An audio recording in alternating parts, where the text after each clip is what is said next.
আসসালামু আলাইকুম রাহমাতুল্লাহ। সবাই কেমন আছেন? আশা করি ভালো আছেন। এই যে আমার সামনে যে রাস্তাটা দেখতে পাচ্ছেন, এই রাস্তার সাথে এই যে আপনার এখানে একটা জমি আছে, 4 শতাংশের একটা প্লট আছে। এই জমিটা বিক্রি করা হবে আর্জেন্ট।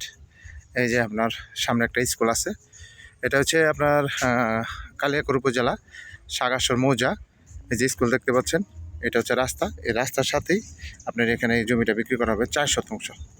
4 শতাংশ জমি আর্জেন্ট বিক্রি করা হবে। এই যে এখানে বাউন্ডারি, এই যে এটা হচ্ছে খুঁটি, এটা রাস্তার সাথেই মুখ পাবেন, রাস্তার সাথে মুখ পাবেন। এটা হচ্ছে জমি, এটা হচ্ছে জমি, এটা হচ্ছে রাস্তার সাথে মুখ। আর সামনে হচ্ছে স্কুল। যারা নেবেন তারা অবশ্যই সরাসরি যোগাযোগ করবেন। হোয়াটসঅ্যাপ নাম্বার দেওয়া থাকবে, অবশ্যই স্ক্রিনশট দেবেন, বিস্তারিত জানতে পারবেন। এটা হচ্ছে জমি। এটা হচ্ছে গাজীপুর সিটি কর্পোরেশন কোনাবাড়ি থেকে আপনার 5 কিলোমিটার ভিতরে সাগারসর মৌজা। আশেপাশে বাড়িঘর আছে। যারা নেবেন তারা অবশ্যই সরাসরি যোগাযোগ করবেন। হোয়াটসঅ্যাপ নাম্বার দেওয়া থাকবে, অবশ্যই স্ক্রিনশট দেবেন। সবাই ভালো থাকবেন। আসসালামু আলাইকুম।